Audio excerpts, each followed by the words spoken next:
Well, I'm back and I want to go through my second Masters of the Universe storyboards.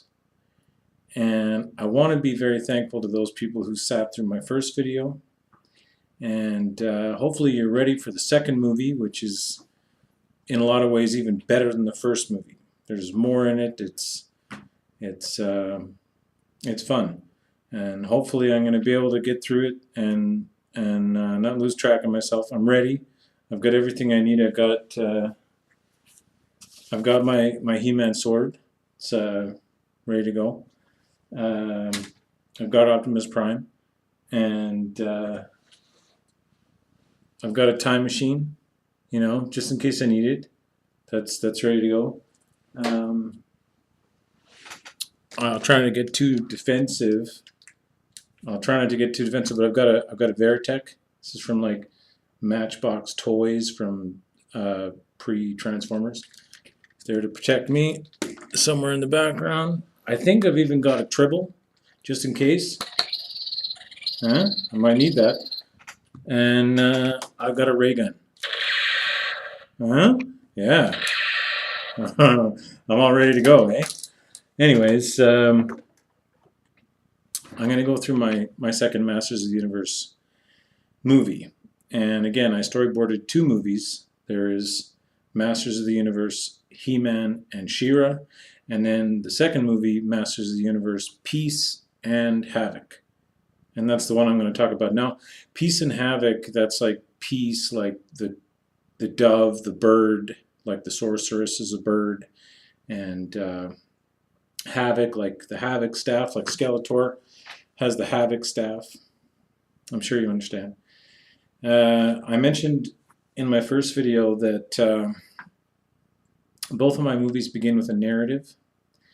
The opening narrative in the first movie is done with a male voice, which is Granomir the Dragon. The second movie begins with a female voice, which is Marlena, Queen Marlena, formerly astronaut Lieutenant Marlena. The opening narrative is a memory from Queen Marlena, and it's sort of a sad memory. She doesn't want to fill in all the blanks. This is something she doesn't like to remember. I put that Marlena remembers growing up on Earth, and she remembers studying to be a specialized astronaut for NASA, and that Marlena remembers the greatest and most expensive engineering of long-distance space travel to which she was chosen to crew, and that ship is called the Rainbow Rocket. I kind of feel that the Rainbow Rocket is meant to house people to live on it. It should look functional. It could be a very, very large ship. I 3D modeled it to contain a space shuttle, which is the front end of the Rainbow Rocket, has engines on it that maybe they run on some kind of nuclear or atomic burn, like a slow burn process that maybe creates some kind of high thrust value, whatever. But it's a long distance experiment as NASA usually does, to test how long people can live in outer space and perhaps how far they can go. And maybe this expedition doesn't really have a destination, but the Rainbow Rocket is, as I say, one of the most expensive engineering and long-distance space travel projects ever designed on planet Earth at the time of Queen Marlena. And I carried on with this opening narrative. Marlena says that she remembers a terrible shaking in the ship, and that the ship is many, many long miles away from Earth's system, and that she doesn't want to speak about the death of the other crew, but she remembers escaping to the shuttle while the ship is in serious trouble. Maybe there's some kind of a malfunction and an explosion, and she manages to escape to the space shuttle and the other crew does not, which is very sad. But the rainbow rocket bites the dust in outer space, and Queen Marlena escapes through a passageway into the shuttle. And once she gets into the shuttle, she then pilots randomly through space. She doesn't know where she's going. She is very afraid, and she ends up getting pulled through a magical vortex, like a wormhole, like a porthole in outer space. She ends up getting pulled through a force of light and magic in outer space. And she doesn't know anything about magic. She doesn't believe in magic coming from Earth. And she almost feels like she might be dead, and that perhaps this is a dream. And that to her fortune, she ends up at the end of this magical porthole, she ends up at a planet which at first is very frightening, very dark, and foreboding. She ends up actually at the dark lands, the dark side of the planet Eternia. And she's able to land the shuttle, and she feels very alone until a mighty king who rides aloft a dragon finds her in the Darklands, and she's afraid to even come out of her spacesuit. She doesn't know that she can even breathe on this planet. And they share very proud feelings together because they're both very accomplished people. And you can then derive from this that these two end up in a relationship because they're both very proud of their accomplishments. They're both very brave and important people in their respective kingdoms or planets. And they end up, of course, becoming king and queen of Eternia together with the children, the prince and princess, Adam and Adora, as we would know, the main characters of our story. And I included also in this that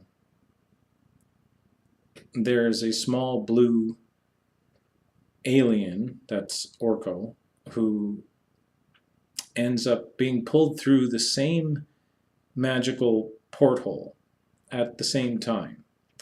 And he ends up on Eternia, from where he's from, which is Tralla. And this whole description, this memory, this narrative from Queen Marlena is being told as she is in a room. I described her having a tea or coffee or something, and she's watching Orko, who is performing for her and doing a simple magic trick, or simple for a Trollan. As I've described before, the magic on Tralla is different because the kinds of magic that is hard to do on Eternia is easier to do on Tralla. And Orko is creating a plant that sort of has a face or a tongue, a lashing tongue, weird plant thing. And Orko is able to create something like that out of thin air. And without any other explanation, certainly no explanation in the dialogue, Orko may actually be able to pull this strange plant or creature, not so much out of thin air, but perhaps this thing existed somewhere out there in the universe, and Orko was able to connect to, maybe another dimension. Like, we'll get into the fifth dimension later, which again, that's just because there are four true and clear and obvious and perceptible dimensions of of space and time. And so if there was anything more, then I call it the fifth dimension. Anyways, Orko is performing for Queen Marlena, and as she is remembering her past, she explains, as she has come to understand the Trollans, and I'm not sure what depth she would go into in explaining the Trollans, but she explains that on Tralla things are very odd. They're very different. That doesn't mean they're necessarily wrong, but on Tralla things are different. The example that I gave in my storyboards is that on Tralla, the Trollans have their babies, their young, in an egg. And at the time of their egg hatching, these young Trollans are gambled over for potential parents. That the idea that the true parents of a Trollan might not be known, and that there's a lot of, I guess you could say, deception or trickery on Tralla, but it's something they're proud of. And I wouldn't describe it necessarily here or at the end of the movie when there's more to do with Orko, but on Tralla, they wear a scarf over their face, and their name is written as a letter on their outfit. And this would be the only identifying marker for a Trollan. And unless they're around people they trust and people they're in a relationship with. So if they're truly in love with someone and they're in a relationship, then they reveal their face to each other. And Marlena explains what she knows about Orko in the opening narrative, and that Trollans are truly alien, like Marlena is an alien. And as I have described before, Marlena doesn't look like an alien, but she feels like it. That she feels out of place on planet Eternia, but she fits right in. Orko doesn't fit in at all. And what you could derive without any dialogue in the movie is that Orko has actually been responsible for Marlena coming to Eternia. I would describe it that Orko had performed a magic trick, and this had caused this magical porthole, this vortex that brought Marlena and Orko to Eternia, but I'll get on about that later. So at the beginning of the movie, there's a musical sequence. I use Lorena McKennett. There's a beautiful Lorena McKennett song here. And again, to talk about my musical sequences, you could use some other music, but hopefully what's in my storyboards will help to describe the tone of this musical sequence. You know, if I couldn't get Lorena McKennett to agree to let me use her music in my movie, then, you know, well, for one thing, I'd be very, very sad. But there would have to be at least a guiding point for these musical sequences for what they should sound like. Anyways, in the opening musical sequence, we see He-Man and She-Ra. He-Man and She-Ra are working together. They are the defenders of Eternia, and we will see how well they operate together. There's a scene that I had described where there's a boat out in the Eastern Sea that is a shipping boat, a large shipping boat, bringing supplies and food and what have you from one side of Eternia to another across the seas, across the great oceans of Eternia. And this ship gets attacked by another ship, which is manned by pirates, and they happen to be lobstermen pirates. They're what I describe to be lobstermen pirates of the Eastern Sea, which just sounds kind of cute. Anyways, there's these lobstermen pirates that attack another ship, and He-Man and She-Ra show up. He-Man swims really, really fast, and he smashes and punches his way up through the bottom of the boat, which punctures a hole in the boat, and then that boat sinks, the pirate boat.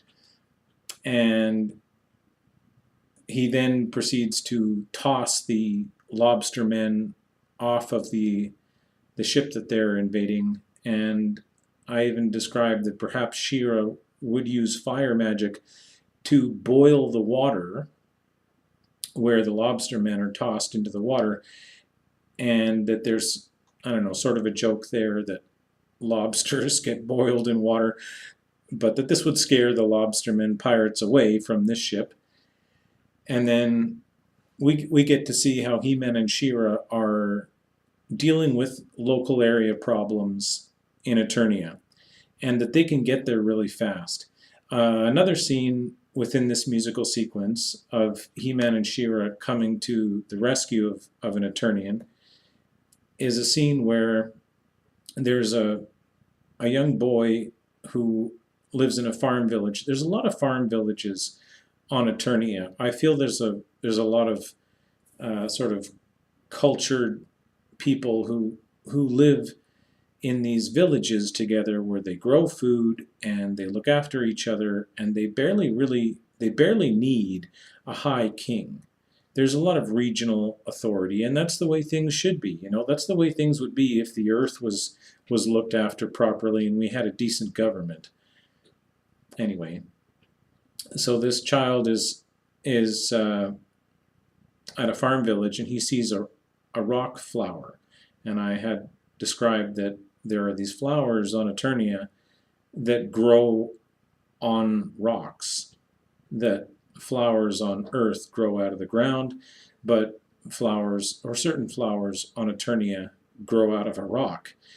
And this kid wants to pick this flower, and as he does this, there's a giant worm.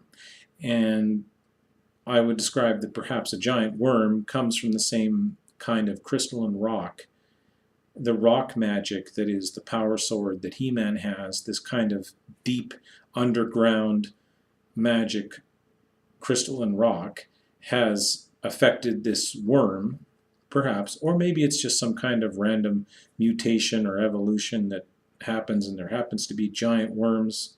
It doesn't matter.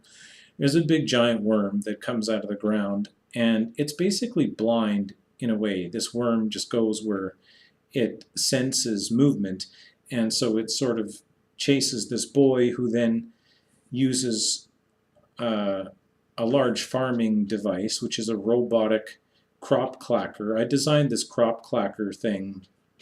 It's very much based on a toy that Mattel had that was the Land Shark.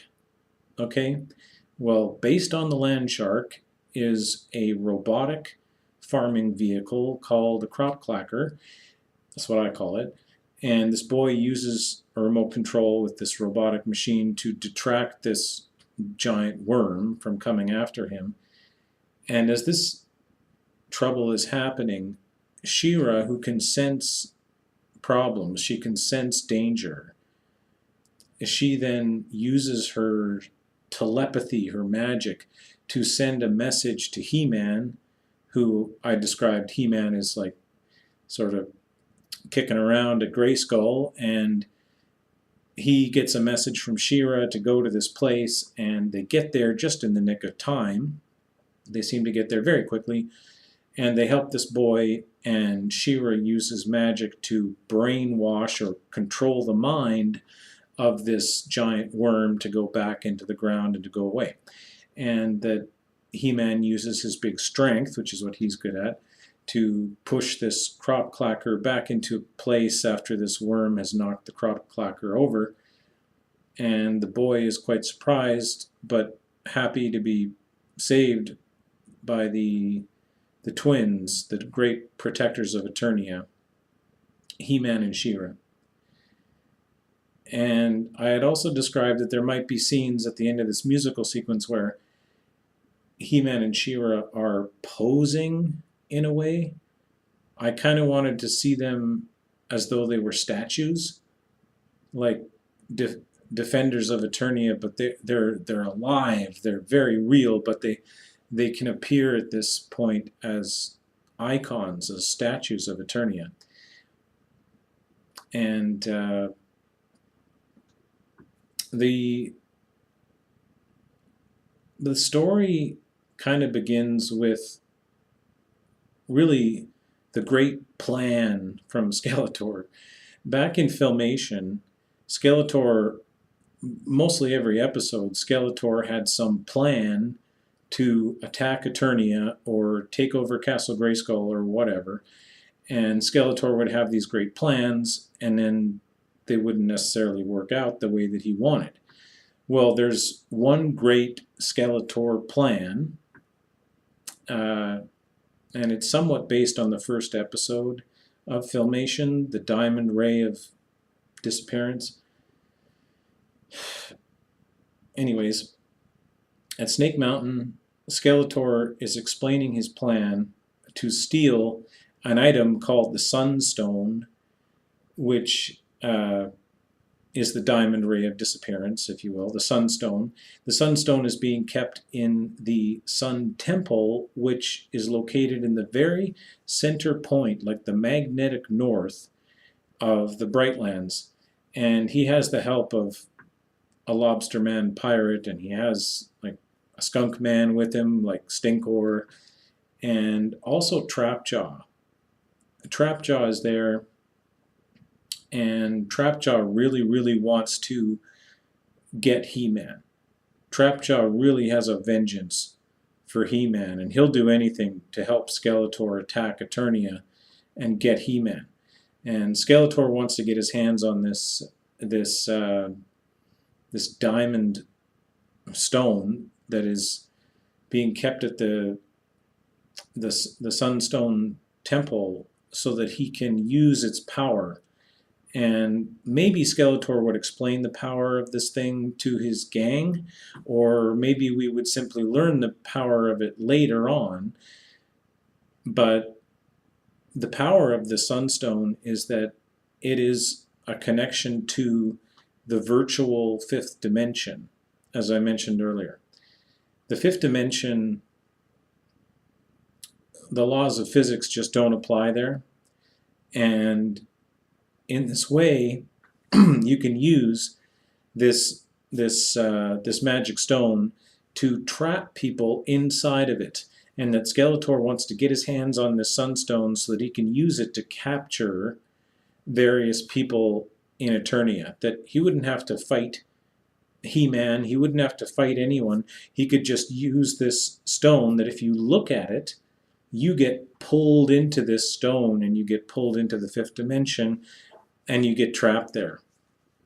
And so this is this plan that they derive, that they're going to go to the Sun Temple and get this stone and use it to trap He-Man and King Randor and attack Eternia. And maybe Skeletor has some other further nefarious plan that he's not revealing to his gang, but that's the basic plan. And his crew, Snake Man, and there's a Beast Man who's not very smart, and they essentially have a garage, kind of a cave inside Snake Mountain, and they fix up one of these crop clackers and make it more of a land vehicle, like what you would call the Land Shark, which was that vehicle from Mattel. And so their plan commences.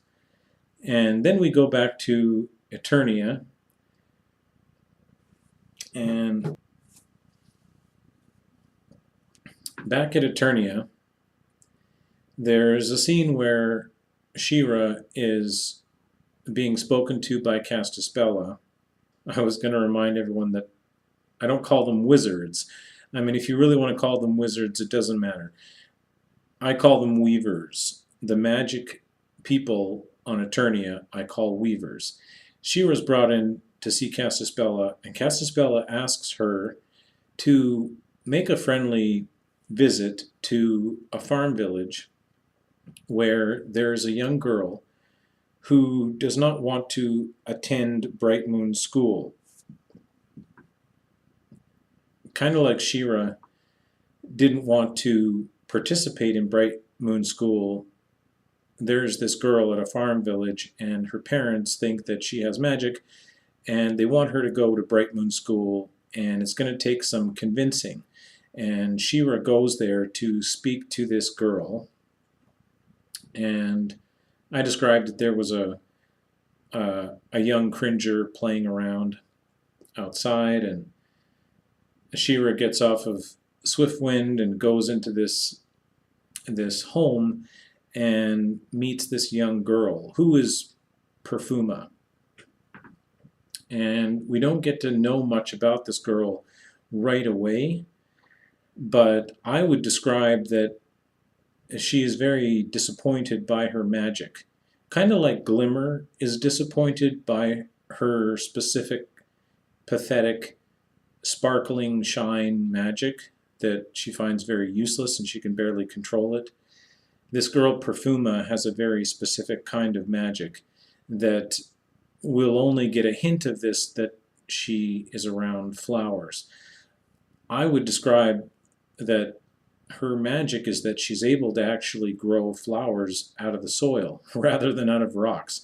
Because as I said, there are flowers on Eternia that grow out of the rocks. She can make flowers grow out of the soil, which is very unusual on Eternia. But when she does this, these flowers always die. And she's very sad about that. Anyways, I also described that She-Ra would convince this girl to go to Bright Moon School to learn how to use and control her magic, and that She-Ra could use mind control, but she doesn't. She uses her calm, concerning authority, I guess you could say.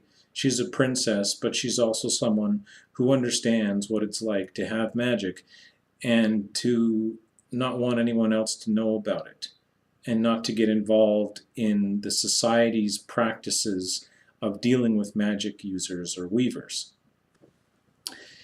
And the girl agrees to go with She-Ra back to Eternia. And so all seems to be well in the Brightlands, but we go back to Skeletor's plan. And Skeletor, through the help of, as I say, there'd probably be a lobsterman pirate that's helping him out, and various creature people that are in his gang, and they go to the Sun Temple, which is in the middle of the sands of time, and it's hard to find this place. You need to have the right kind of compasses to find it. The magnetic north pole of Eternia, I would probably think is a fairly wonky magnetic pole to find. You'd have to be very geographically, or have good maps or whatever, in order to find a singular temple in the middle of the sands of time. It's a hard place to find, and it's a very secret location because they don't want anyone to go there, because this sunstone is very powerful. And it is charged by the sun. And there's an open roof in this temple that allows light to come in, and this sunstone is constantly being charged by the light of Eternia's sun. And so Skeletor and his gang, they get into the temple, and they take out some of the guards people, and Trapjaw uses a grapple and grab arm, a robotic arm, to get the stone out of its mount, and Skeletor puts it in a box. And that he would certainly explain that they should never look at the stone, because if you look at the stone, you get trapped inside of it. And Skeletor also tells a Beastman, who's not very smart. The Beastmen aren't very intelligent. And Skeletor tells this particular Beastman not to get too violent with some of the keepers of this temple, because he doesn't want to alert the defenders of Eternia, like She-Ra and He-Man, who might come down there and stop them from getting the Sunstone. And so they leave there with the Sunstone inside of a box. And Skeletor leads his gang to one of the entrance doors at the wall of Eternia City, where they crash the crop clacker into the doorway, which causes the men-at-arms to come out and try and stop them from attacking the city. So the men-at-arms come out to get Skeletor's gang, and Skeletor, I described, he found another way into Eternia using like a roton, perhaps, flying over the wall, or that with the break in the door Skeletor was able to get through, or maybe Skeletor actually used levitation to get over the wall. Doesn't matter. Point being that Skeletor and Evil Lyn get into the Eternia City while Skeletor's gang is wrangled up by the men-at-arms as a distraction to what his ultimate plan is. And again, Skeletor sort of is in this for himself. What happens to the rest of his gang, he doesn't really care. He's a little bit selfish at this point.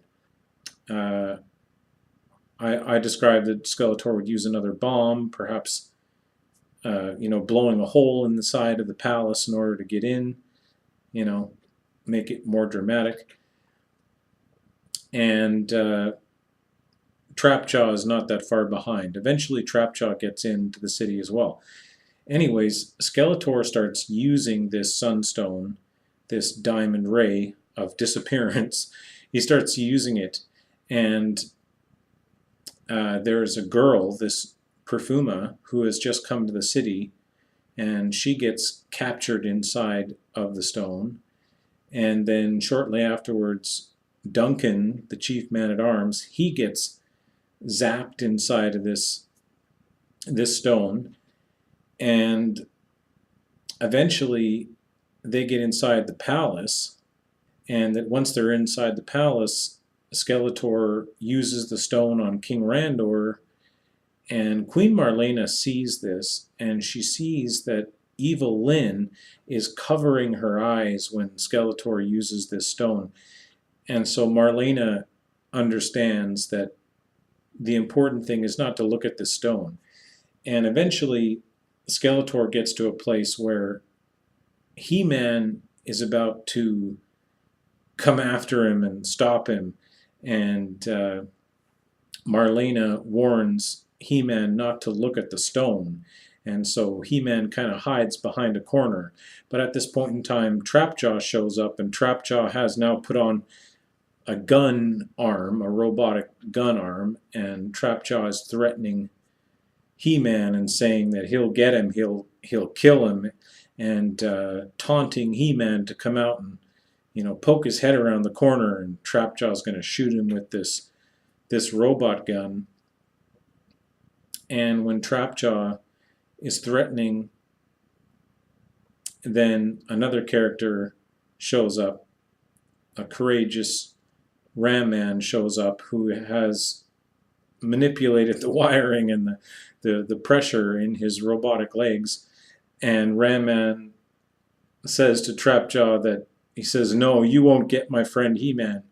And Ram Man launches himself across the air with his hydraulic or spring-loaded legs, whatever, and flies across the room and smashes rams into Trapjaw. And in this distraction, She-Ra shows up, and She-Ra does a classic kick. If you remember Filmation, a few times She-Ra had done these sort of roundhouse kicks, which I think are really beautiful. And She-Ra does this kick and kicks Skeletor in the skull and knocks this box down with the Sunstone, and Castaspella is there, and she throws her jacket on top of this stone and covers it up and takes it away. And He-Man rounds up Skeletor and Evil Lyn, and they get put in jail. And you can't really keep Skeletor in jail forever. But the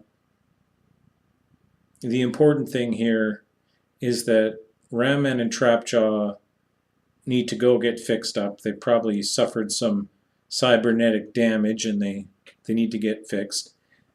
And Skeletor and Evil Lyn are put in an attorney in jail, and Randor and Duncan and Perfuma are now trapped in the 5th dimension. And so He-Man and She-Ra will take the Sunstone to the only person they can think of, which is the Sorceress. They take the Sunstone to Castle Grayskull, and the Sorceress has a laboratory there where she can use laboratory knowledge to get people out of the fifth dimension. But as Skeletor is in jail, there is an attack from Beastmen and Snake Men who care about Skeletor. They come to Eternia City and they intend to jailbreak Skeletor. And so there's a lot of chaos here. And if you wanted to make the movie even longer, at this point in time, you could really open up the door to further problems in Eternia without the High King. With King Randor trapped in the fifth dimension, there could be various problems throughout Eternia, the creature people, the regional kings.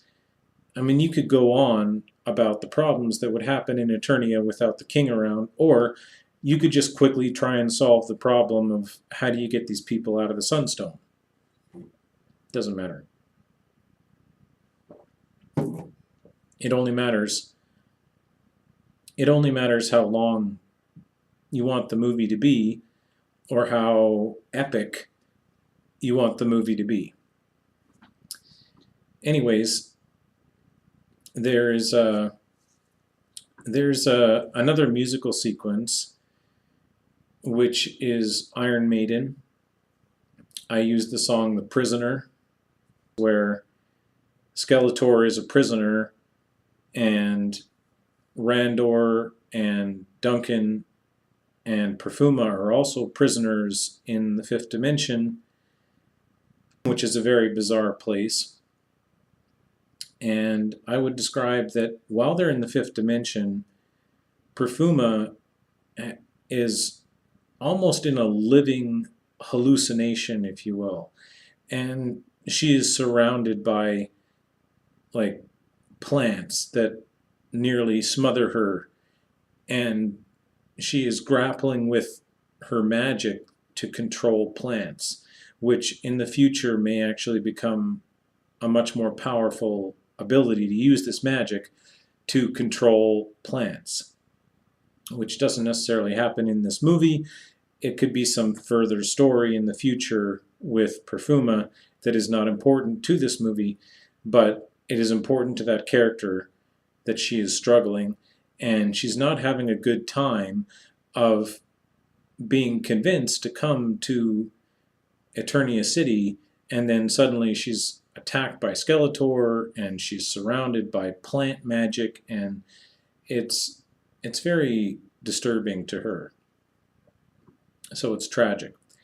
And Skeletor is being jailbreaked, and as Skeletor is in prison, there's a guard watching Skeletor and Evil Lyn, and this guard has a freeze ray, and Skeletor distracts him using a hallucination, a magical vision of a giant monster that makes this guard man lose control of himself and drop his weapon and stumble around.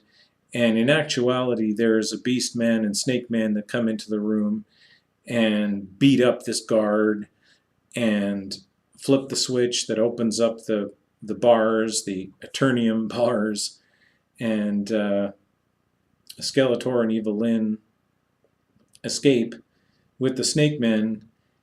And I described that as they escape Eternia City, Skeletor uses mind control on a Cringer who is in one of these barns where perhaps the men-at-arms use Cringers occasionally, and Skeletor finds a purple one that he likes, that kind of like the purple outfit that he wears, which is, I guess you could call that Panther.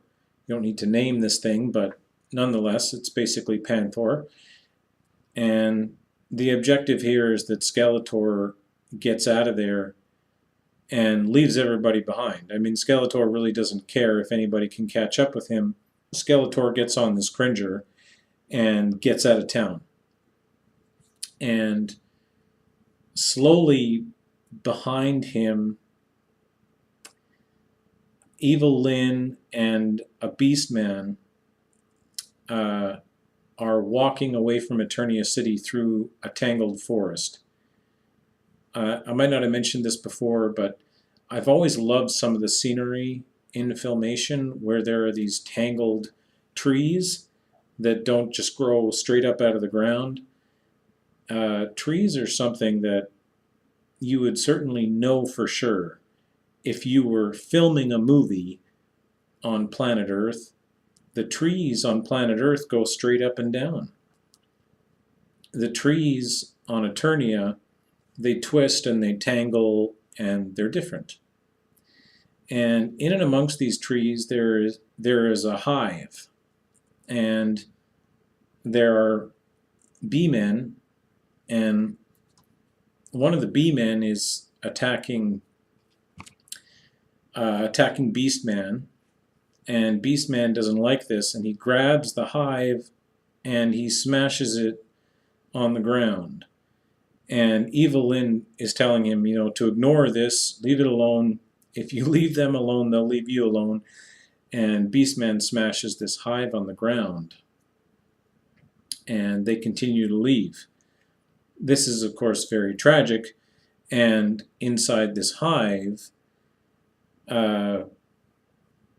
some of the bee ladies are harmed, and one of them dies. And the audience will see this without any dialogue. It's a musical sequence. And the audience will get to understand that something really tragic has happened here.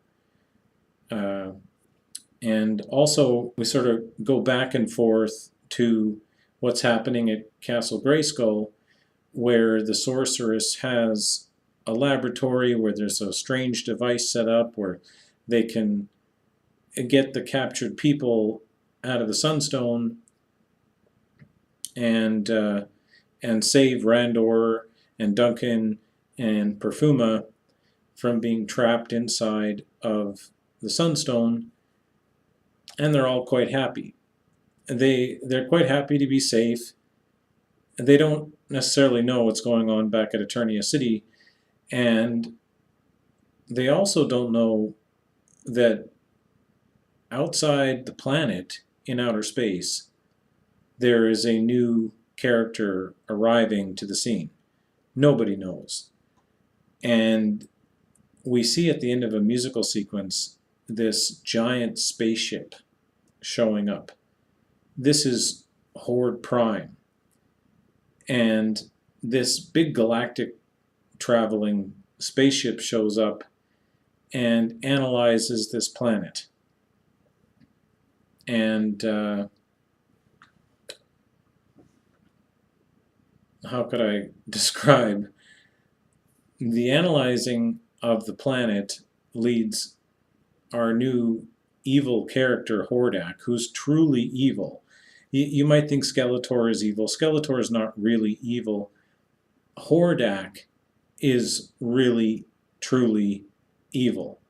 Skeletor is a local area problem, and he lives on Eternia, and he has concerns with Eternia. Even if he's very selfish, his ambitions are local to Eternia. Hordak is not from Eternia. He doesn't care about the planet. He wants to take from the planet what he can get, and he doesn't care who suffers as a result of this.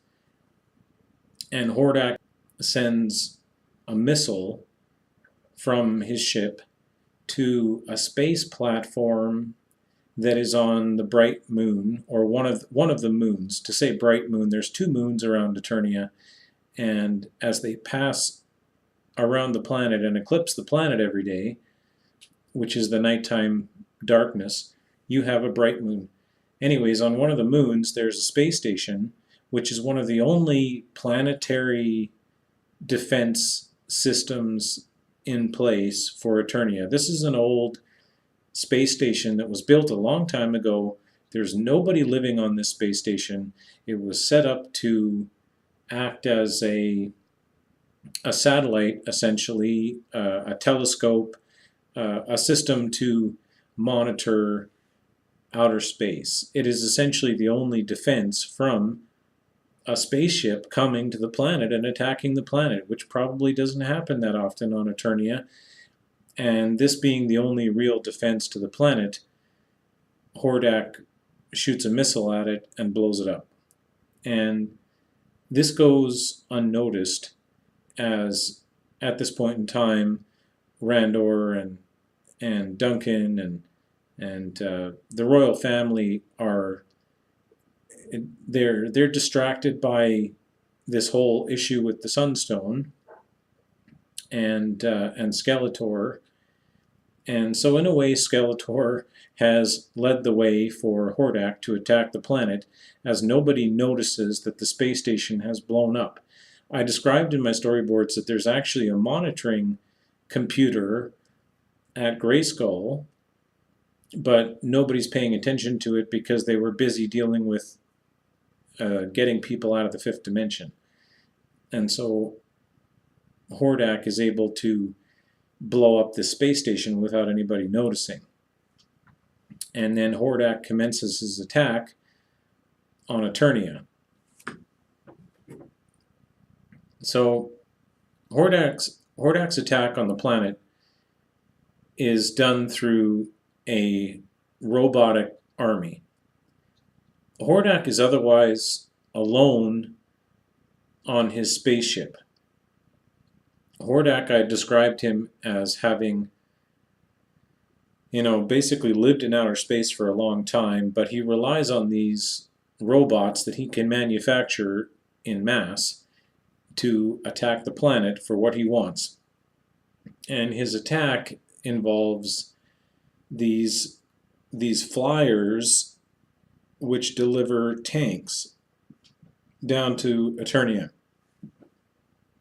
So Eternia gets attacked by Horde flyers, which carry Horde tanks, and Horde bots, which get put down on the surface. And the Horde bots have these sort of weapons where they can electrocute people who are in the way of the operation and what they're there to retrieve, which is magic weavers. Hordak is there to get magic weavers, and he collects them. And what happens is that the Horde tanks shoot a bubble out of them, and that bubble captures magic weavers. And so this attack, there's an attack on Eternia City at first. That's the main attack because that's where most of the magic weavers are, where the Bright Moon School is. And so some of these Bright Moon School students will attack the Horde bots somewhat unsuccessfully, like Bo and Frosta, and eventually the bots get the better of them and these Horde tanks bubble them up in order to capture them. And I also see Tila as commanding the men-at-arms to fight these bots as best as she can with a snake staff and to try and fight these bots. And also Skeletor can see the attack in Eternia, and he had escaped the city on Panther and then turns around to join the fight. Eventually, the King Randor and He-Man and She-Ra and the crew that is coming back from Castle Grayskull, they join the fight.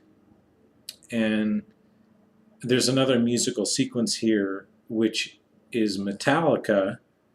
I didn't use Iron Maiden or Lorena McKennitt here. This is Metallica, and the song is The Four Horsemen. I would maybe point out that traditionally there should really only be three horsemen.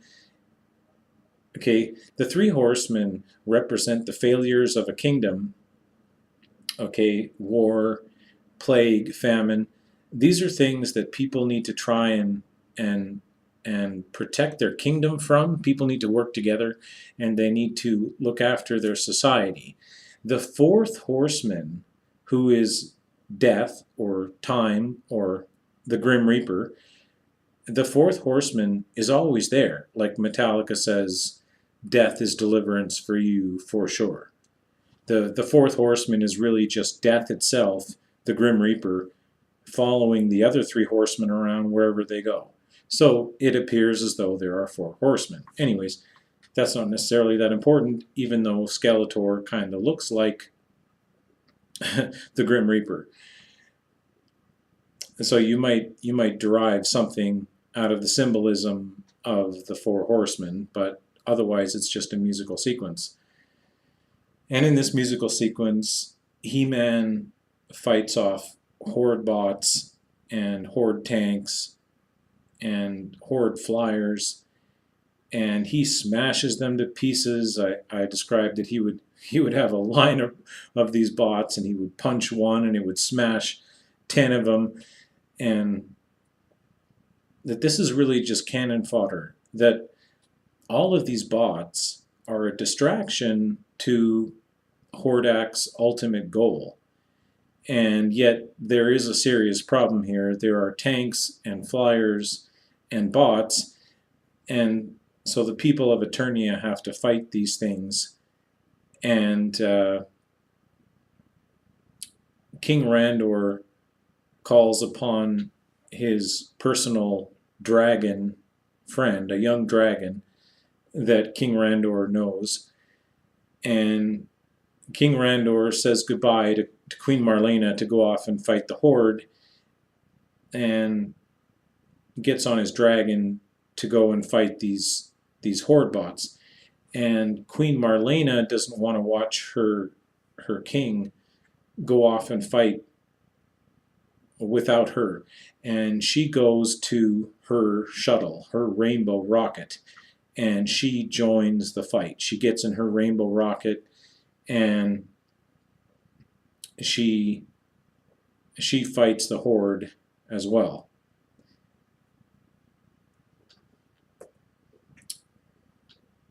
As Queen Marlena fights the Horde, she has machine guns in her shuttle, and she shoots at some of the Horde flyers, and then the Horde flyers, they zero in on her shuttle and they smash into it, and you may even worry that she doesn't survive. She does survive. She gets out in a parachute, but it's very dramatic. The kingdom of Eternia is doing everything they can to fight the Horde, and Skeletor helps the fight, as well as the men-at-arms. There's a big battle to fight the Horde, right? And again, destroying these bots is pointless. At the end of Hordak's attack on Eternia, he is informed by his bots that there is a large bird creature that is giving them a lot of trouble. And Hordak fires a missile at that location, which is Zor, trying to defend Castle Grayskull, and she gets hit by a Horde missile, which kills her. And so there's a tremendous death here. And if you wanted to, you could have the Castle Grayskull also be partially destroyed by this missile. If you want the castle to survive, I mean, it could survive, but this is a tragedy. The sorceress turns herself into Zor in order to do her job and defend the castle, and she ends up getting hit by a missile.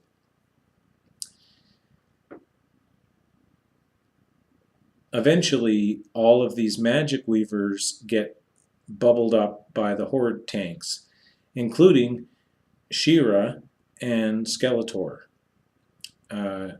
She-Ra and Swiftwind do their best to fight the Horde, but Swiftwind gets zapped and knocked down, and She-Ra gets bubbled up, and Skeletor as well.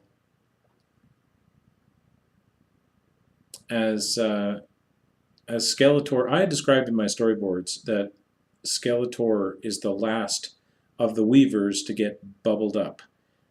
He doesn't necessarily have to be the last one, but that's what I described in my storyboards, that as Skeletor is captured, the Horde then use the flyers, the Horde flyers that delivered the tanks. They bring the bubbled, captured Weavers back to Horde Prime, and Hordak gets what he wants.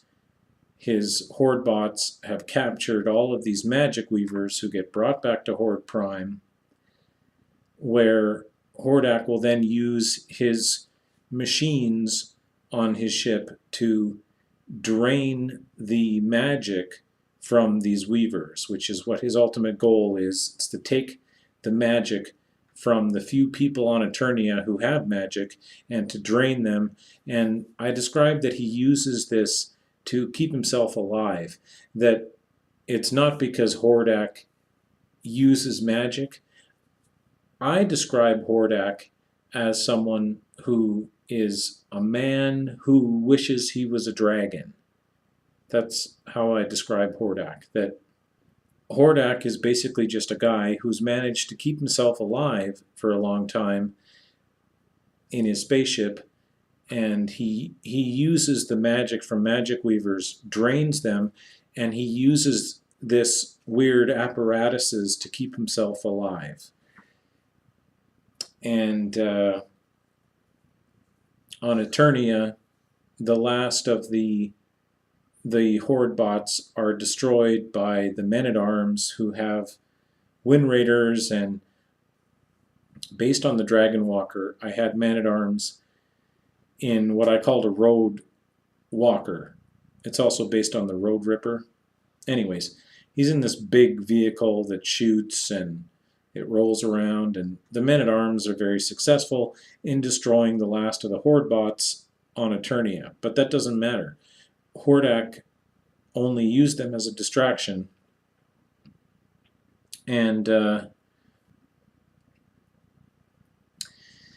there's a very sad sort of a scene that I see it as a musical sequence, and in this musical sequence, King Randor finds Queen Marlena, and she has fell from her parachute, and she's kind of hurt, and the king, I wrote that the king feels that his queen is now more important than his kingdom, and they share a moment together in the middle of Eternia somewhere.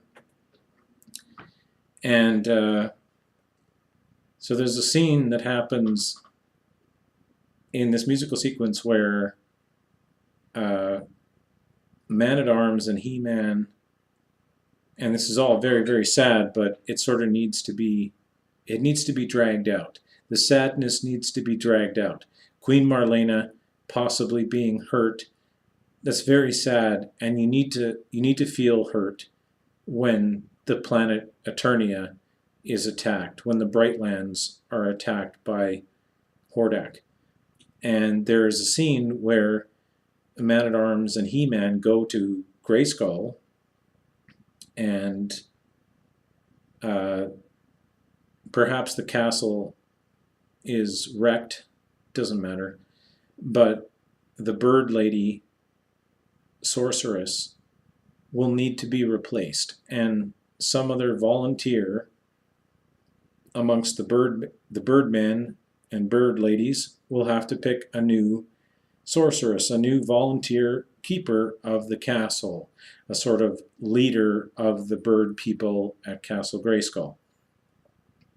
And certainly the bird people have other regional interests. The Castle Grayskull is not the center of the social or political world for the bird people. It's just these particular bird people. And I think over time, bird people who can fly around, they probably have developed a concern for the entire Brightlands of Eternia. They probably don't consider one particular region to be their most important homeland, that they want to go around Eternia and see what's going on at the central ruling city, see what's going on here and there, and they have come to take it upon themselves to look after Castle Grayskull. And in this sad scene, the bird lady sorceress, who has used the crystal rock magic to turn herself into Zor, the big bird, is now left dead, and this scene of death is certainly, as all death, is inspiring to life.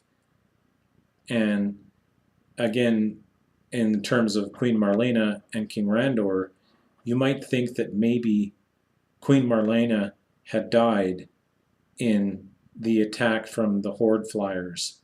But the fact that she is alive and that she survived this, it is reminding you that life is important. Right? I'm sure you understand. Getting back to the Horde Prime situation, Hordak is a very lonely, pathetic, cretinous guy. He's a lonely, pathetic, just terrible creature of a man. And he's barely a man. He's pale. He's been in space for a long time.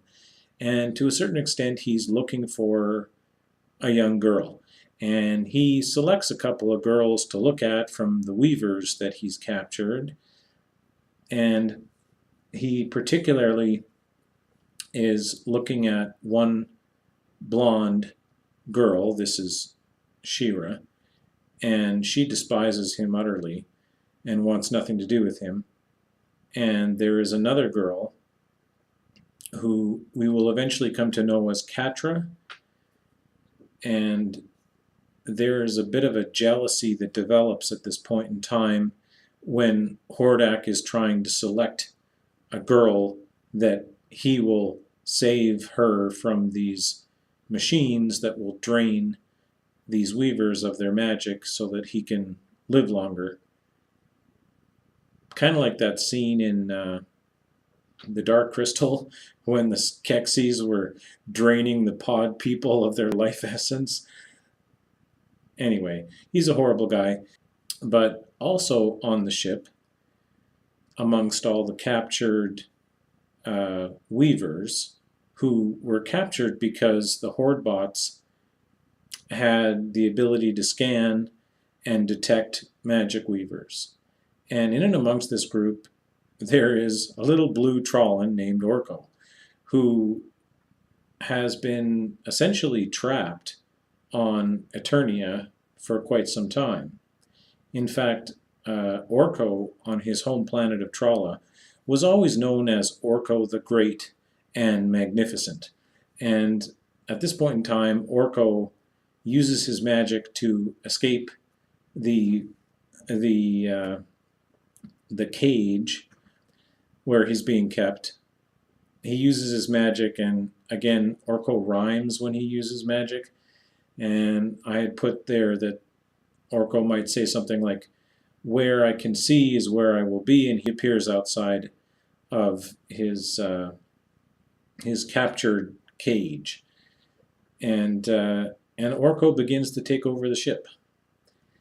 And he uses his magic to confuse the Horde bots very easily and finds a computer terminal to which he then becomes the commander of the ship.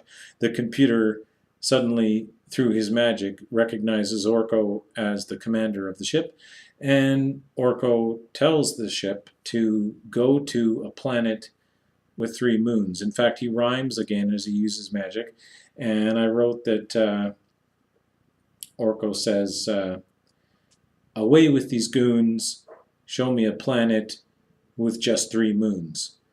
And the ship finds the planet Tralla, which has 3 moons, and sets a destination, and the Horde ship launches very quickly towards that planet, which in this quick launching knocks over a lot of Horde bots in the ship that are not securely in place, and it knocks over Hordak wherever he's standing, and causes a bit of chaos inside of the ship. And the Horde Prime ship then goes to Tralla. Now, to understand Orko again, Orko's magic works better when he's on his home planet of Tralla. And as soon as Orko can get this ship anywhere near the planet, he makes himself appear down on the planet. Transportational magic is very easy to do on Tralla. It's a difficult magic to do on Eternia, but on Tralla it's a very easy magic to do. And Orko approaches a house, a common home on Tralla, and I had even described that that Orko would knock on the door, and that this is because he has been taught or trained by the Eternians and people like Duncan, the chief man-at-arms, because Orko has often used his magic to open up a door without even touching it. In fact, doors on Tralla don't even have doorknobs because the Trallans can just make the doors open up with magic. And so Orko comes up and knocks on the door, which is weird to the Trallans. It's normal if you're a human, but it's weird to the Trallans, who have these floating chairs and they're having dinner. And I describe them as using levitation to move the salt around while they're eating, and this family is disturbed in their meeting by Orko, and they go to the door to meet Orko, and he is actually recognized as the long-lost Orko the Great and Magnificent. Orko the Great and Magnificent, who is fairly humble at this point, asks them nicely if he can borrow a travel prism. Now, you don't necessarily know what that is right now, but Orko wants one. A travel prism is actually a device that allows you to transport yourself using transportational magic, but it keeps essentially a map of where you go or where you've been. And that on Tralla, you would have one of these things hiding in your hat, and it would help you to transport yourself around from place to place, and that Orko had misplaced his travel prism when he went to Eternia, and he has never been able to get back to Tralla without one.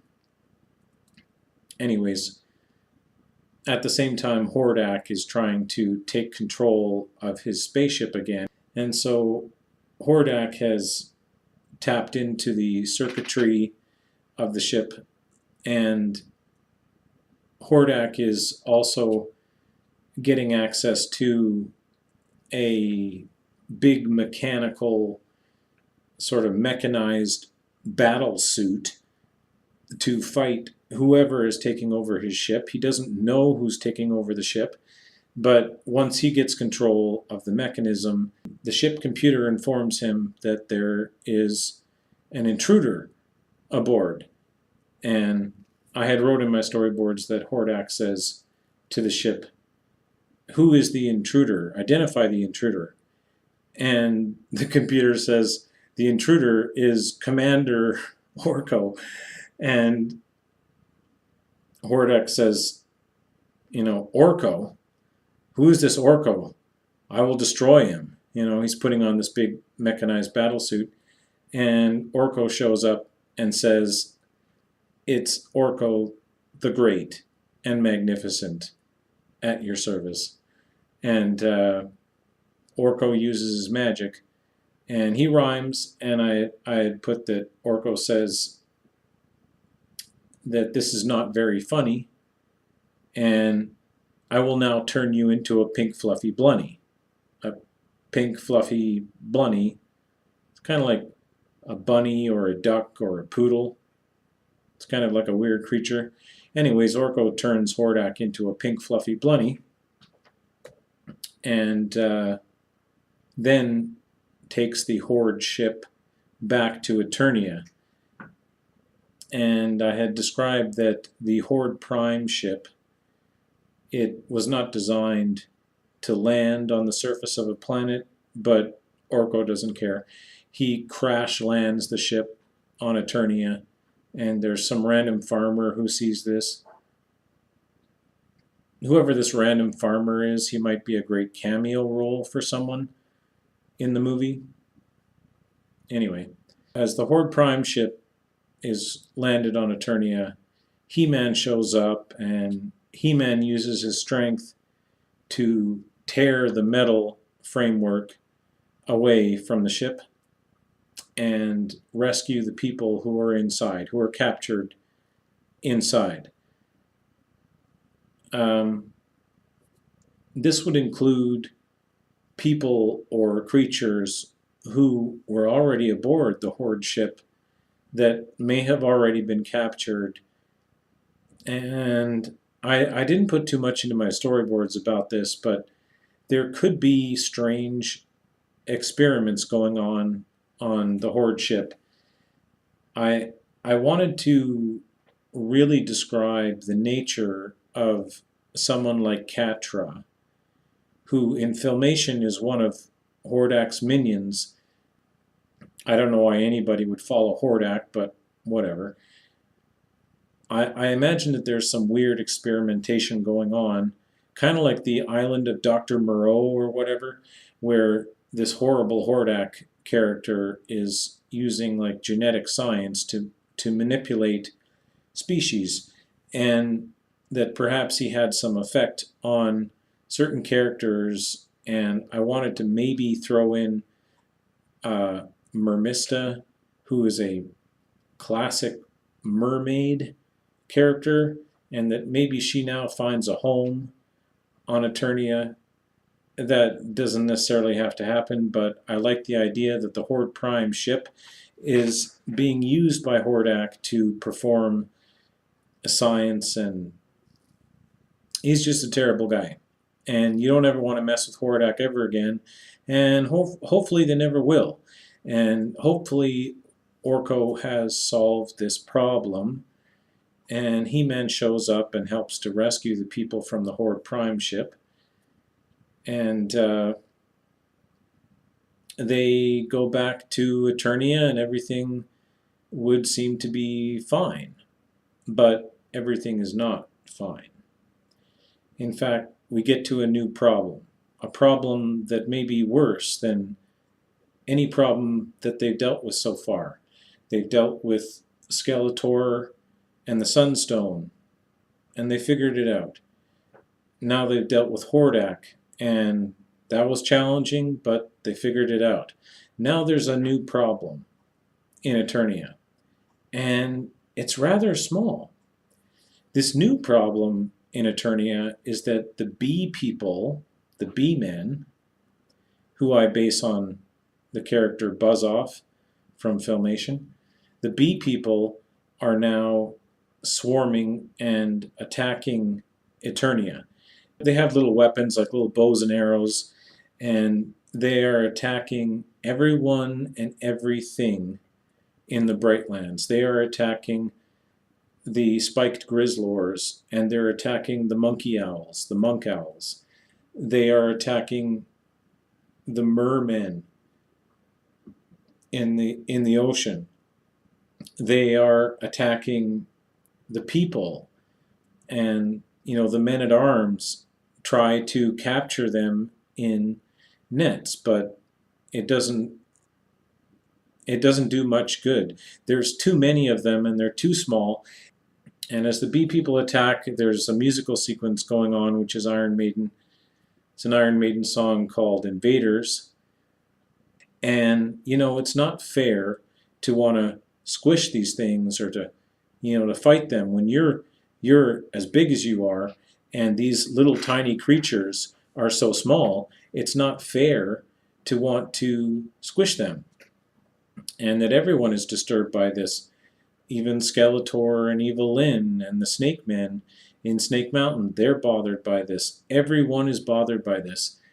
And King Randor and the royal family and He-Man and She-Ra, they get together inside the palace, and they have to come to a conclusion. They have to figure out what to do about the bee people. The only conclusion that is come to is that He-Man and She-Ra will take another trip to go see Granomir the dragon. And as they meet in the palace to discuss what they're going to do about the bee people attacking,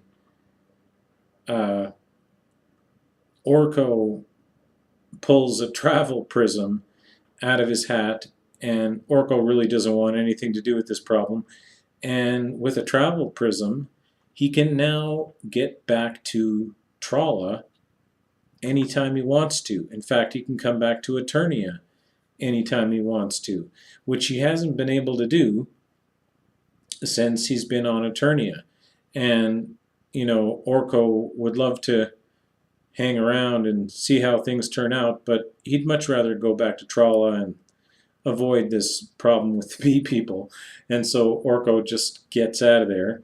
Also, King Randor and Queen Marlena, they sort of shut the door to their room and close the curtains and basically hide. This is such a big problem that even the king, the High King of Eternia, he doesn't know what to do. And they're just going to hide in their room until a problem can be solved. And so He-Man and She-Ra, they fly to the Darklands in a Talon Flyer. And this was also how the first movie came to an end, that He-Man and She-Ra go to see Granomir the dragon as sort of the problem solver. And so they go to see Granomir, and again, these dragons, they sleep underground, and they like to sleep. The dream of dragons is greater than real life.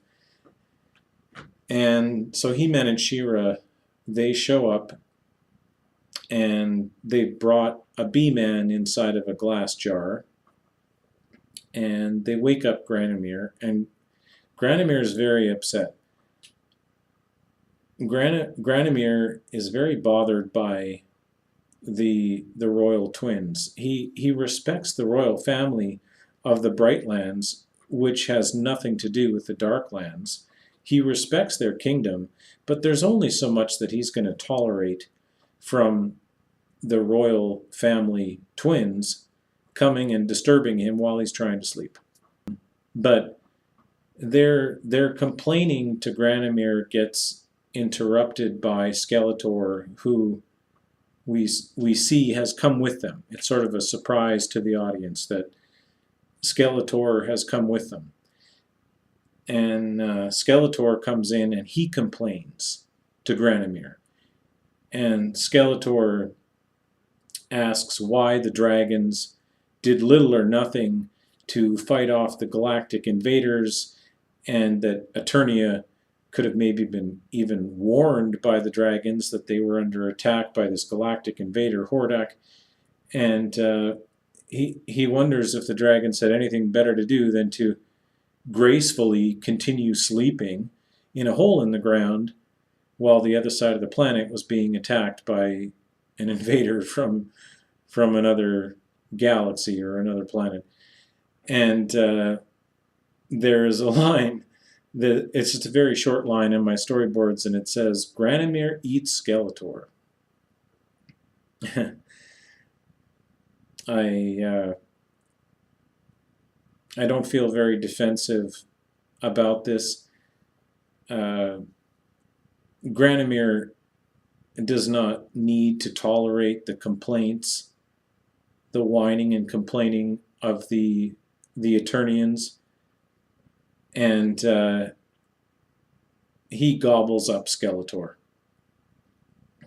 And I had also described that perhaps Evil Lyn had come with them, and that Evelyn then gets very frustrated and wants to attack Granomir, who's much, much larger than her, and that perhaps this other dragon, who I called Granime, who would be like the female, like the wife, the counterpart, the girlfriend, whatever, of Granomir, is a dragon called Granime, and that perhaps Granime would show up and eat Evelyn, and that Granomir and Granime would share a meal.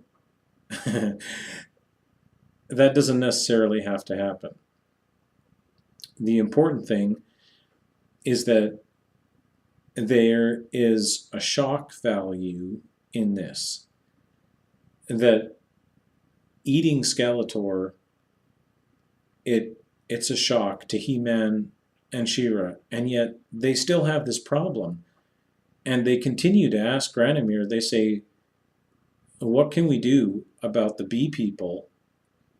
And Granomir decides to answer their question, but he answers not this question, but the question that the twins had asked the first time they came to see Granomir in the first movie, where they wanted him to use his magic to turn them back into Adam and Adora, which is what Granomir is reminded of at this point in time in his idle thinking.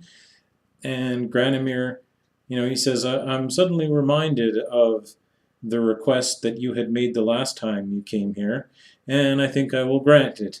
And Granomir uses his magic and turns He-Man and She-Ra back into Adam and Adora.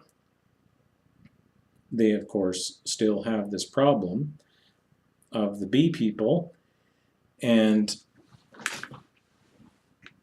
now Adam and Adora continue to ask Granomir, what should we do about the bee people? How do we get them to buzz off? That's a joke. Anyway, the Granomir then says, why don't you ask the Flutterina that's been following you? And behind them in the room on a table, hiding behind a glass, is a small Flutterina, like a butterfly girl. This butterfly girl has been following the twins and had come with them on the Talon Flyer, and she has been observing this problem. And part of the problem is that they can't communicate with these tiny creatures.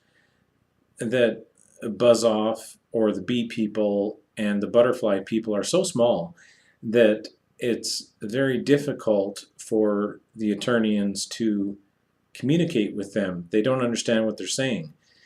And Granomir tells them that there's a translitigational vocal amplifier kicking around in a box somewhere, and Adam and Adora go and retrieve this device that I called a translitigational vocal amplifier, and I don't know whether or not they would use this machine while they're in the Darklands at the home of Granomir, or whether they would take it back to Eternia with them and then use it. It doesn't matter.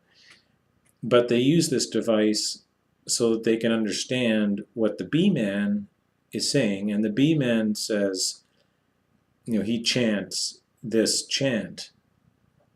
He says, "Hail to the life and the will of our queen." And he says it over and over. He says, "Hail to the life and the will of our queen." And they're not getting much out of this guy. But the Flutterina is there. And the Flutterina, she explains to them that these small sort of insect creatures, they die a lot. They have a lot of problems. They're too small in Eternia to not live a life of tragedy. And this Flutterina describes about how there was a plant a sort of like a Venus flytrap kind of a plant that had killed this male butterfly friend of hers, and she has dealt with death and tragedy throughout her life. And she describes that they get stepped on, they get squashed, and there are these plants called lungus fungus, or I mean, you can call it whatever you like. I called it a lungus rather than a fungus. It's like a mushroom, but it breathes. And that there would be a descriptive scene here of bee men getting sucked into this plant that essentially devours or eats or simply crushes and kills a bee man who flies past it, and this lungus fungus sucks a bee man inside of it. Basically, this Flutterina describes that death and tragedy is quite common among the bee people and the butterfly people, but that there is a difference. And the difference is that among the bee people, they have a queen. And the butterfly people don't. But the bee people have a queen, and their queen has died recently.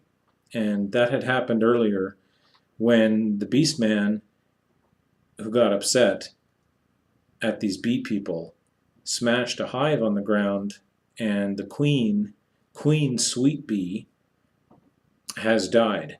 And the bee men, they have a sort of a dedicated, willful, warlike nature that they will attack everyone and everything around them until they have a new queen.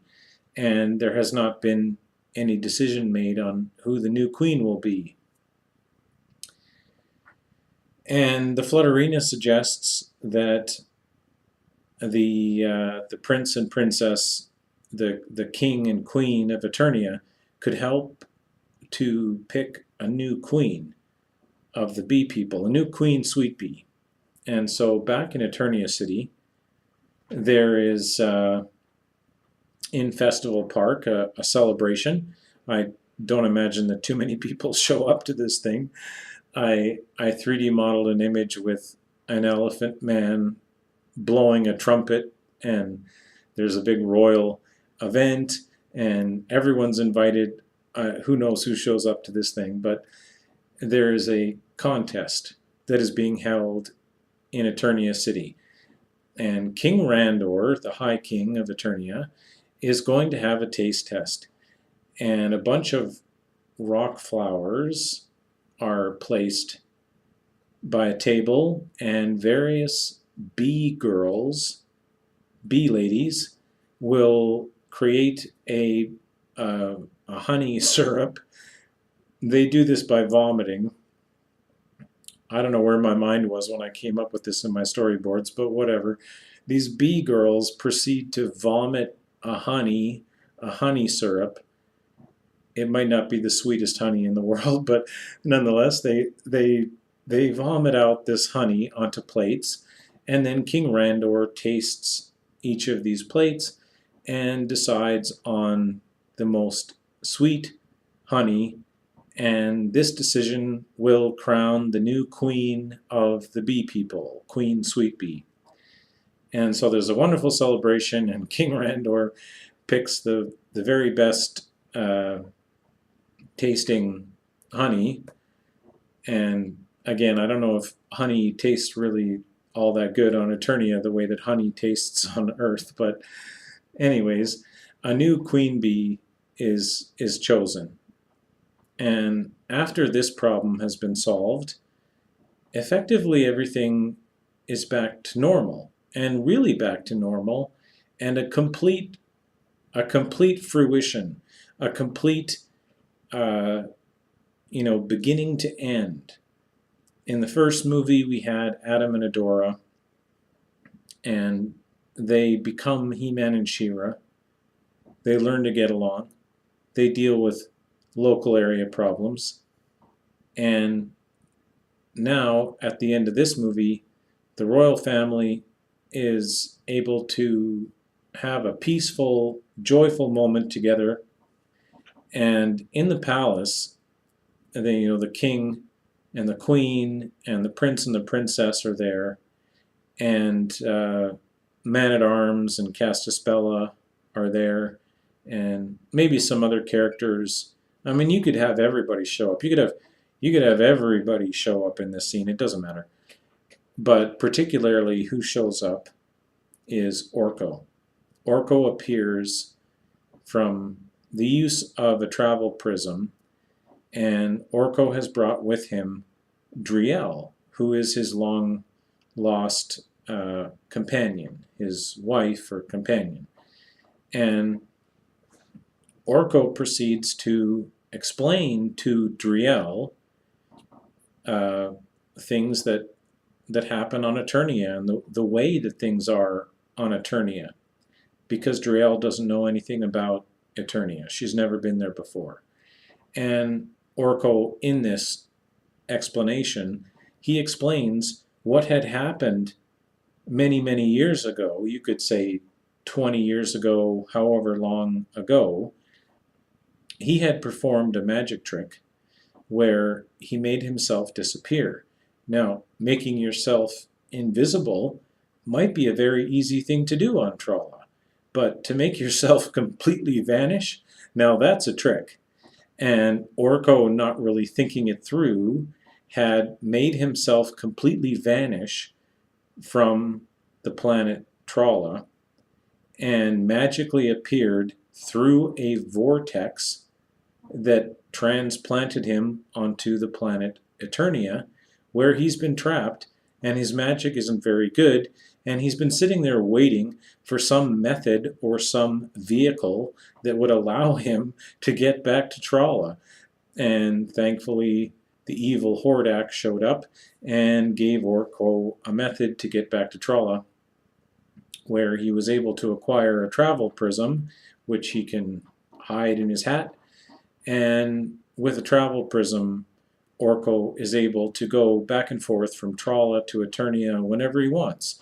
And the royal family, King Randor, assures Orko that he can come to Eternia whenever he wants to, that he is welcome in the kingdom, and he will always be welcome there. One of the royal family, if you will.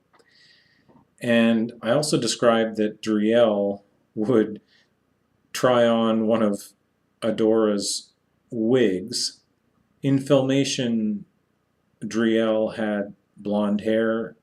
I don't know how else to give this little blue alien blonde hair without just having her wear a wig. But anyways, and I think that She-Ra is wearing a wig, but I don't know if I need to get into that. It doesn't matter. At this point in time, as Orko is telling a story to Driel, we go into a certain sort of flashback scenes. And Orko describes to Driel the greatest moment of He-Man and She-Ra. And Orko describes to Driel, he says, you should have been there when He-Man took a great chain to the Horde Prime ship and used the greatest of his super strength, his great strength, to spin this chain around and release it into the air and twirl this huge spaceship, this Horde Prime ship, and fling it out off the planet towards the approaching moon, the approaching bright moon. And I described that this was the only time that He-Man had ever used his great strength and actually shunted, that he was exhausted, that he would collapse, and that he would drop his sword on the ground, and that he was tired from actually doing this, from throwing this great ship off the planet. Likewise,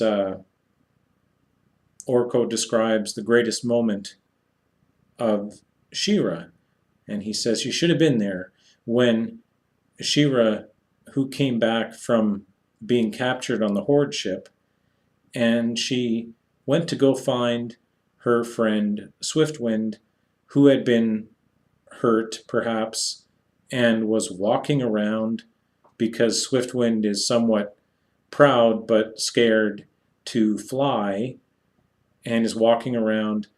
And as She-Ra goes to find her friend Swiftwind, She-Ra is attacked by this strange weaver who had also been captured by Hordak, and this is Catra, who is an enemy now of the princess, and it might be hard to describe in the dialogue, and certainly as a descriptive dialogue from Orko, it doesn't matter, that Catra has an issue with the princess of power, and that this weaver girl, who may have been influenced by the mutations or the weird science, the weird biological science of Hordak, maybe even as a punishment for not wanting to be one of Hordak's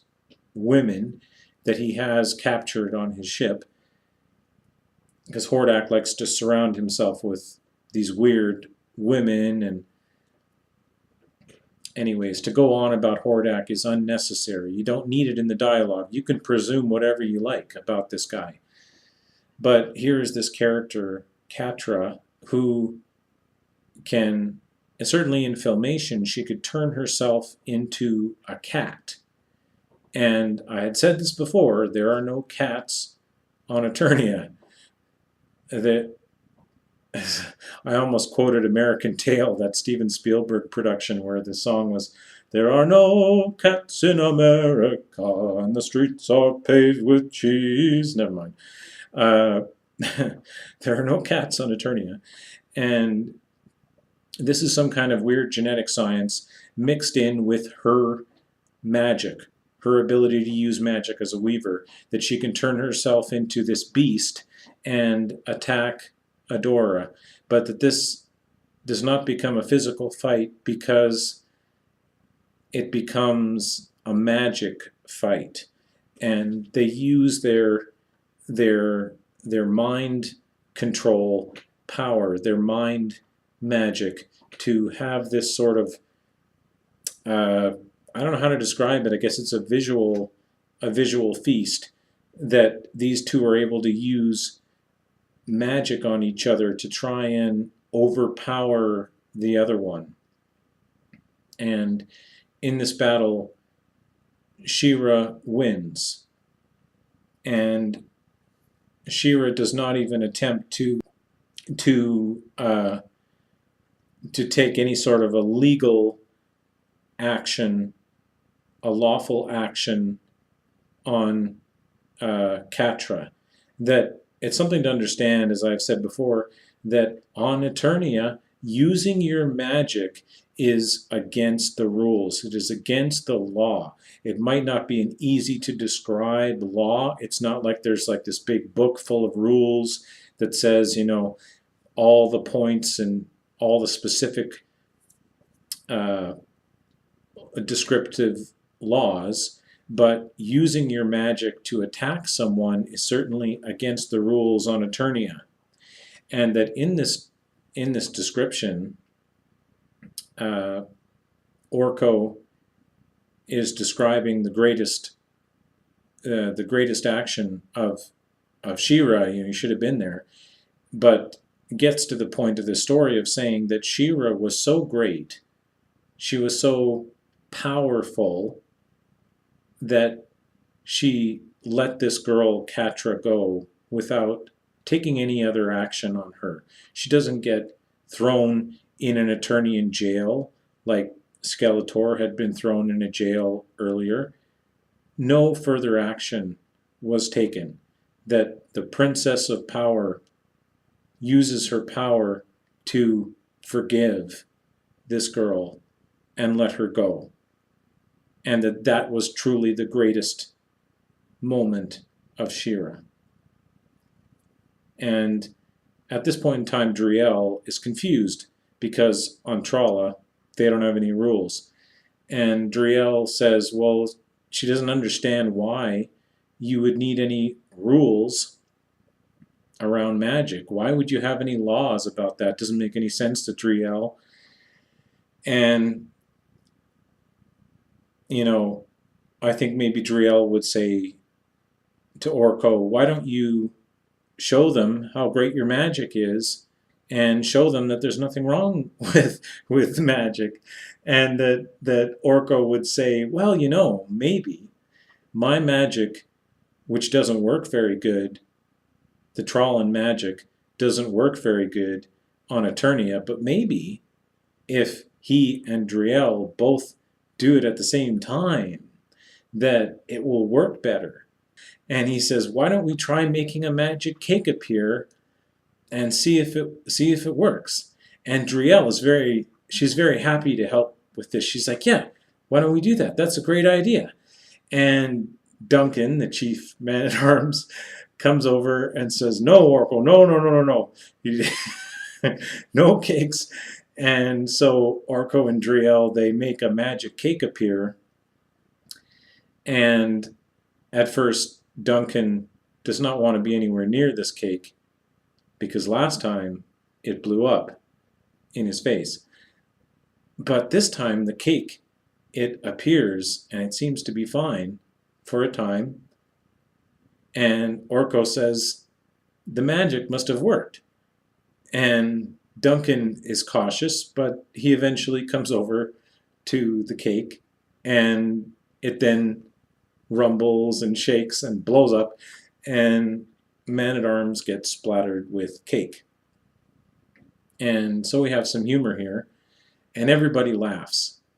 And if you remember Filmation, there was a lot of episodes that ended with everybody laughing.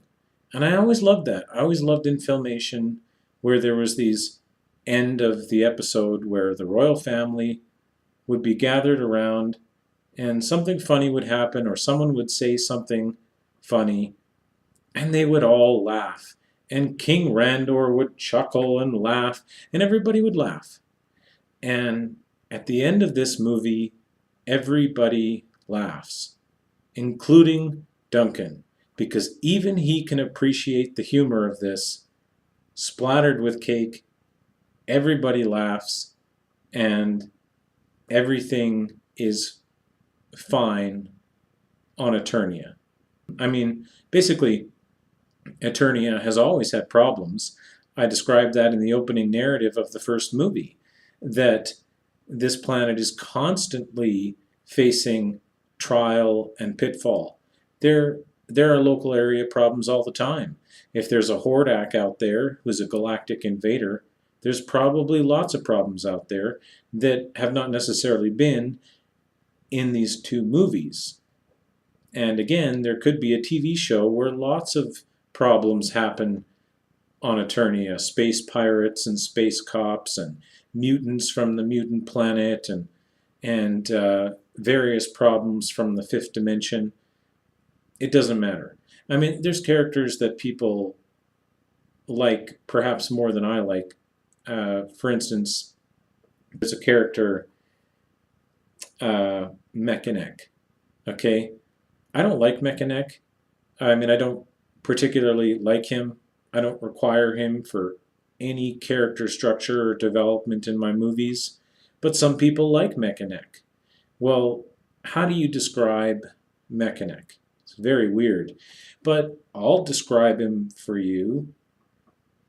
This is a character to me who has had a run-in with the fifth dimension. And that the fifth dimension, the laws of physics don't apply.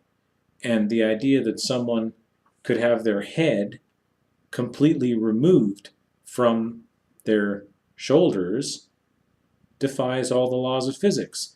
Well, this is the kind of thing that would have happened in the fifth dimension. And hopefully, or thankfully, our three characters in this movie who visited the fifth dimension came back from the fifth dimension the same as they went in, hopefully.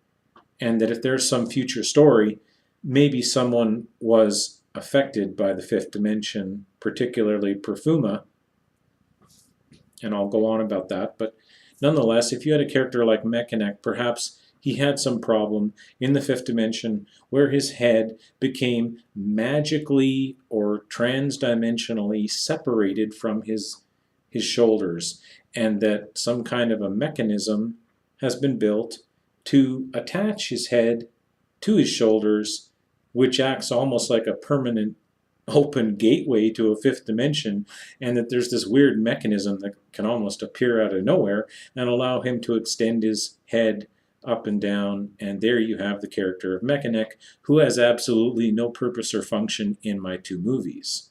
But if you want to throw him into the TV series, go ahead. Make a TV series that happens between the two movies. It doesn't matter. And lots of characters can be described within the boundaries, and I don't really consider it boundaries. I mean, you can do just about anything within the environment that is there in Masters of the Universe, that is there in my storyboards. Anyways, getting back to the story, everything on Eternia is basically fine, you know? The royal family has a good laugh, everybody laughs, everybody's happy. This is basically the end of the movie. But there's a musical sequence at the very end, and this takes you out of the movie at the end, a musical sequence. And in that musical sequence, I wanted to show how basically everything is fine. That we would see Adam and Adora and Tila and Bo, they're out fishing for spiderfish, and I even wanted to have some dialogue that might have happened before the musical sequence where Cat asks a question. He says, if cringers eat spiderfish, then what do spiderfish eat? And nobody knows. But the scene transitions to underwater. There is a merman who has been trapped in a web, a spiderfish web, and a bunch of spiderfish are coming in on him, and that I thought he might have a line where he says something as though the spiderfish were listening to him, and he says, "Don't you know who I am?" or something like that. And then we could transition into the musical sequence where everything is happy on Eternia.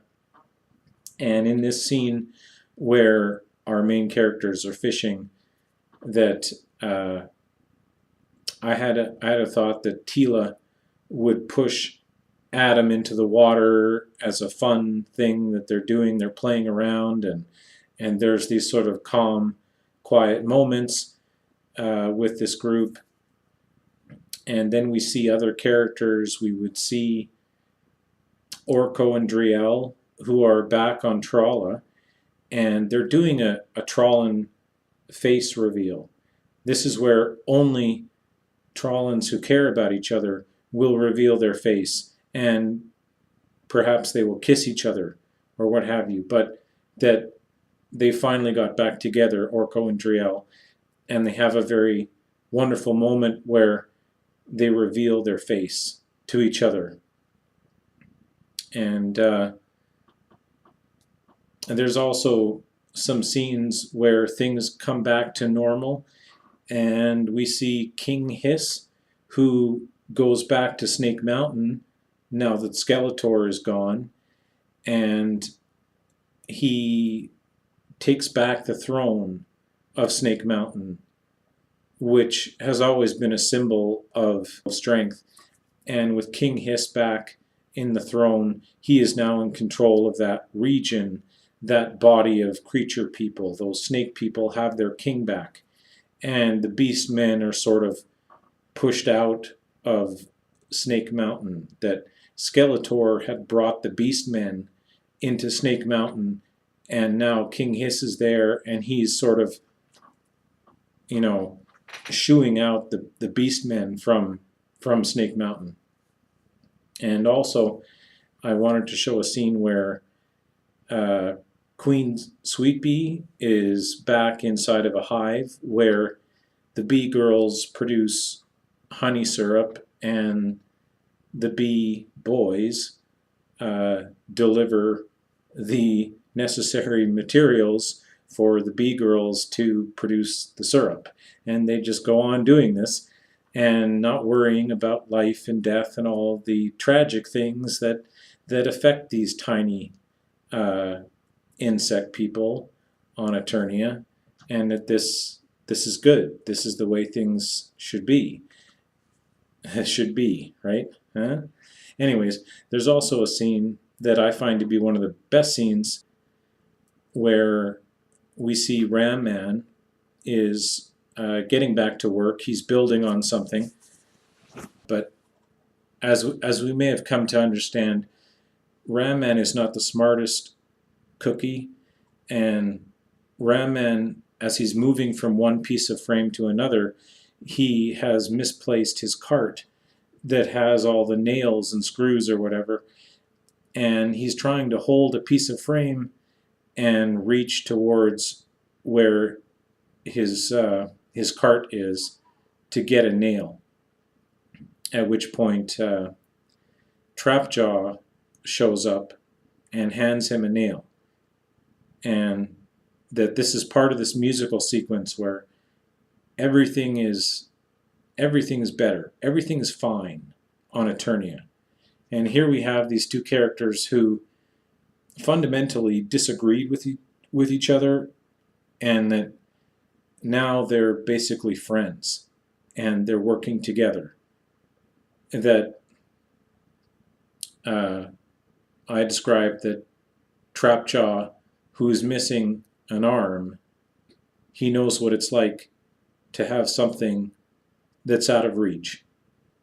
Anyways, there is also a scene where two characters become friends, and this may lead to some future story that does not need to be told right now, where the audience can imagine some future issue that, again, Eternia, everything is fine on Eternia, but who knows what will happen in the future. And in this scene, our new character, Perfuma, who is this girl who has come to Eternia City, and we see her problem. She's able to make these flowers grow, but as soon as the flower appears, it dies.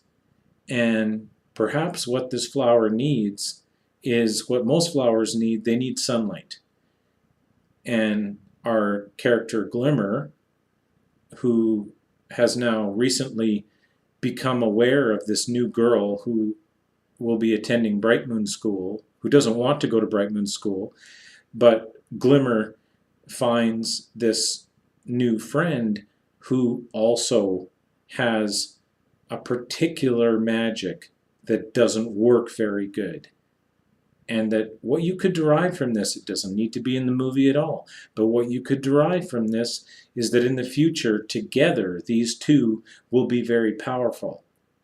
That Glimmer has this magic to create light, to make this sparkling, shining light, and that perhaps this light magic, combined with Perfuma's ability to create flowers out of the ground where flowers don't normally grow, that this combined magic will be very powerful, and maybe Perfuma will be able to make huge giant plants or something.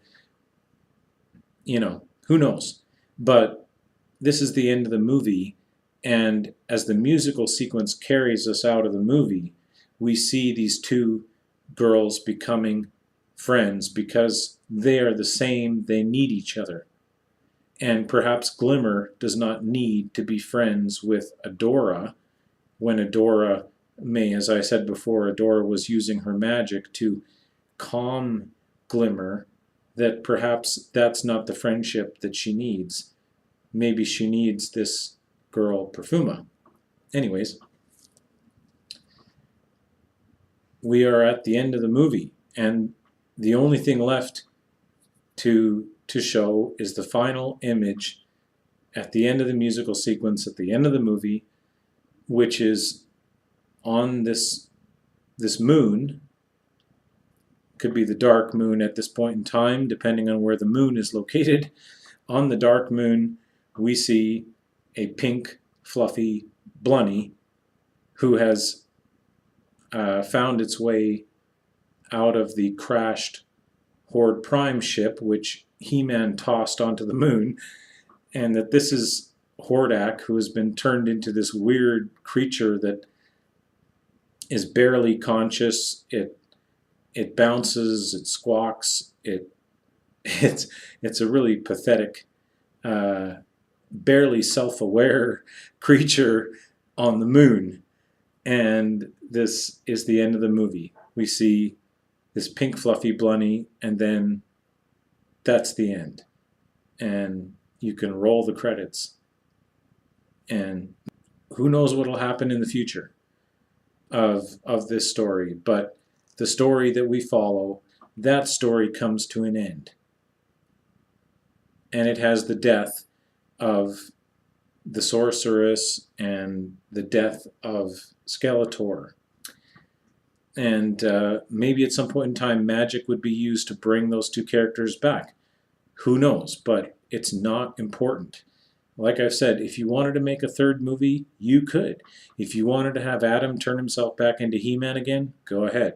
But as far as the main story is concerned, that's it. Everything has gone back to normal on Eternia. And really any other story that I foresee would be a TV show idea that would exist in the timeline between the first movie and the second movie. And I don't have a lot of thoughts on that. I just know that the framework is there for you to make that TV show. And I've put all my effort into the grand story, the proper, complete, beginning to end story of Masters of the Universe. Once you have that framework, you could have a TV show with 100 episodes in it, doesn't matter, but that framework is there. And within that framework you have time. I mean, to say that you could tell a story that happens way in the future or way in the past, it doesn't matter. You could do that story. What else could I say? I feel that there's a way to connect other stories that I storyboarded. I storyboarded Transformers and Robotech, and I feel that there's a way that those stories could connect to each other. For instance, the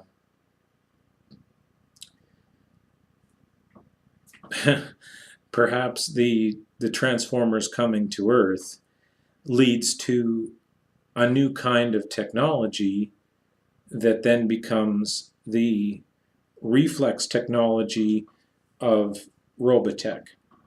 And that in Robotech, because of this advanced technology, there is a problem with these aliens, these Zentradi and Meltrandi that come to Earth, and that in that story they learn that long ago these space immigrants had populated various planets with people, and that this is why the Zentradi and the Meltrandi, they look exactly like Earth people.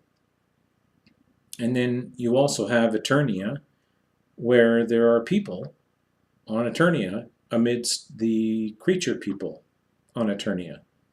And I had said before that maybe magical vortexes, like the one that brought Marlena to Eternia, could have happened before and may have been the reason why various people from Earth had ended up on Eternia. Or maybe it was the ancient space immigrants that are described in Robotech that had gone around to various planets long ago and had planted human life on various planets so as to spread human life and to let those humans figure it out. And, you know, that's all pie in the sky. I'd love it if my movies could actually get made, and someone could like give me a bunch of money so I could make my movies. And I don't know, I wish I had a magic sword and I could just like make things happen. I don't know. I don't know how to get my movies made, and I don't know what people think of my ideas unless those people give me their thoughts and their critical thinking. If you want to contribute to my story, if you think it should be bigger, longer, if you think it should have more characters in it, go ahead and tell me, and that can happen. I mean, these are the variables of making these movies. Like I've said, if you wanted to have a more epic story where more people in the land are affected by the loss of King Randor to the Sunstone, you could do that. If you wanted to have various other characters that I don't consider very important to my story, there's characters like Fisto. Well, I mean, sure, he's cute, he has a giant fist for a hand. I just don't see any place for him in my stories. He could be there, There's a cybernetics advanced hospital where Ramman and Trapjaw get fixed up after their accident. Maybe there's a guy that we see who's been to that advanced cybernetics hospital before, and he's kicking around and he's like, yep, got my new arm, got my big giant fist. Who knows? Or maybe it has something to do with the fifth dimension, or like I said, with a character like Mechanic. Who knows? You can bring these characters in. You can have mutants from the mutant planet. I mean, there's characters from Filmation from, the original He-Man show that might have made more sense if you had the New Adventures show with the mutant planet. If that mutant planet had been a source of strange characters that had ended up on Eternia, where it was an animated show, so they were just wildly creating characters, and to give that a substance where you can understand where people come from. And if you had someone who was not human at all, I mean, who am I thinking of? Someone like Spikor, there's an evil villain. Well, where the heck does that guy come from? The guy's got like spikes all over him. What is he, like a blowfish or something? Who knows? Maybe he's from the mutant planet and he found his way to Eternia at some point in time. Does that character affect my story? No. It's a TV character that has a sort of great moment in a TV episode where you can make your little 20-minute episode or whatever, however long it is, make a 20-minute episode where the episode is all about Spikor. Where did he come from? Who is this guy? Well, do it in a TV show. Don't do it in a movie where you are trying to find the time to explain where a character comes from. When I go and I do that with characters like Ramman and Trapjaw and Glimmer and Perfuma, I find those characters very stabilizing to the overall development of all of our main characters. I find a place for them that is grasped throughout the entire story from beginning to end in the two movies. Hopefully that makes sense. I mean, I hope.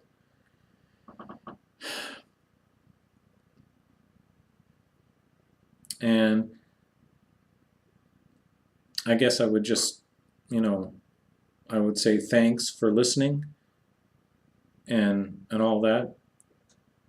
If you don't like my work, tell me why. Don't just tell me you don't like it. Tell me why. If you like my work, you can tell me you like my work, and I appreciate that. But you could also tell me why you like it so that I understand what I'm doing properly or what I'm not doing that you don't like.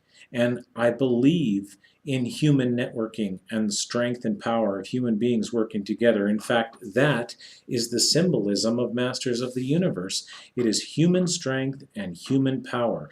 And on Earth, we don't have magic, we have the strength of human beings. And sitting around waiting for Hollywood to make the worst movie ever, when we could have the best movie ever, that's going to require the strength and power of human beings working together, talking to each other, not attacking each other and blocking each other, and using the tools of censorship and ignorance, the idiocracy of our planet,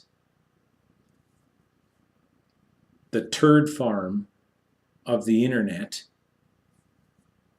And internet censorship is the worst problem we have on our planet right now. It's worse than nuclear bombs.